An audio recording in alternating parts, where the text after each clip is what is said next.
when this began, I won't say when you began this, when this began, this is an experience, and you set out to the world. You started. You had maps of meaning. I also know, without knowing you, that you had spent some considerable time doing actual thinking, which is something people don't do very much.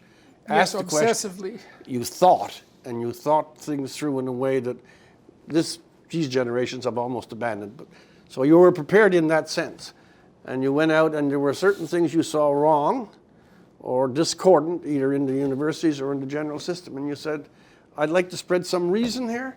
I'd like to talk also about reality and life. Now, when that began, I would think everything was fairly sufficient. What did you learn, and how did, I'll call it a mission, if I may. How did the mission change over time when you came in contact with the audience that you're now describing? And what is it that you have learned? You have done a lot of thought beforehand, you knew what you were at, but when you go out and encounter all of these individuals, what new came to you? Well, I would say it isn't obvious to me that the mission itself changed. I think it's an extension of what I've been doing since 1985, and maybe even before that. It's just that the scale continued to grow. Oh. I mean, even with my YouTube channel, where I put my lectures in rather primitive technological form, because I was just using an iPad and a lapel mic. Yeah, I remember. I had 1 million views by April 2016, and that really made me think, because I worked with TVO, of course, and my lectures were popular with big ideas, which showcased a number of public intellectuals. And I think I had 5 lectures in the top 20 or something like that. So I knew that there was, and I was getting a certain amount of recognition in public for that. Not a lot, but enough, and then from a very wide variety of people, which was quite interesting. When I hit the 1 million mark on YouTube, I really thought about that, because I thought, well, I don't know what to do with that figure. I don't know how to conceptualize it in context, because 1 million is a lot of people. It's it's 20 football stadiums full of people. Yeah. It's an overwhelmingly best-selling book. It's far more people than you'd teach in your life. And I thought, well, what?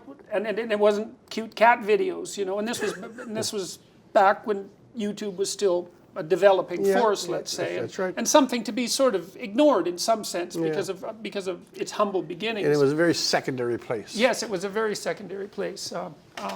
Although that was starting to change, I thought, well, what the hell is this YouTube? What are we doing here? And then it struck me that, well, this was a Gutenberg revolution that we were experiencing, that the spoken word was now as permanent and as immediate, more immediate than the printed word, and just as permanent, and with a much larger audience, because more people, as far as I can tell, can listen than can read. And even with my book, a tremendous percentage of my books have been sold in audio form. Wow. So I really started to think about YouTube at that point, and I suppose that was one of the things that drove me in my foolish curiosity to make those political videos that I made in October, which was the first time I'd ever tried something like that. And that was, in some sense, I wouldn't call it a whim, but I woke up at 3 a.m. because I was so irritated about this bill and its attempt to force a certain type of language usage, and I could see what was behind that quite clearly.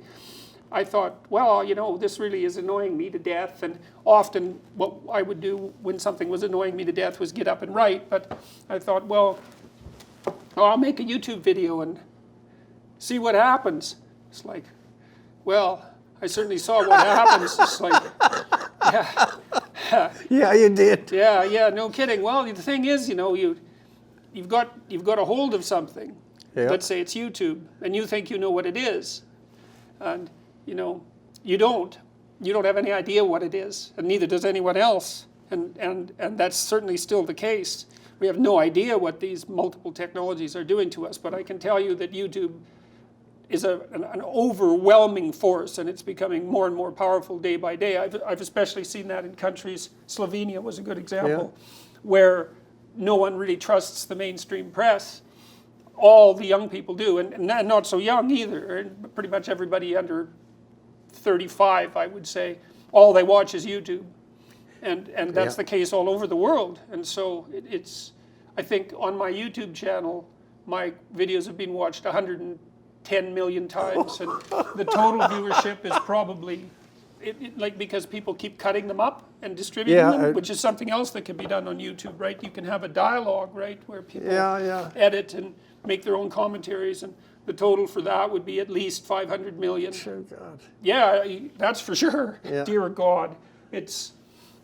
Yeah, it's a new, well, it's not a new conversation, it's a new idea of conversation. I don't even know if that is the word for it. Yeah, well, it certainly has that conversational aspect that television lacks.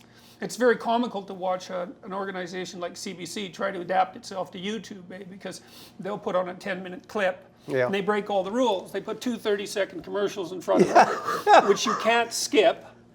So, and no that's one not a will rule. watch it. No one will watch it. What you do with YouTube is you put on a 10-second commercial and you let people skip it after 5 seconds. That's the rule. They break that rule. Then they don't allow comments.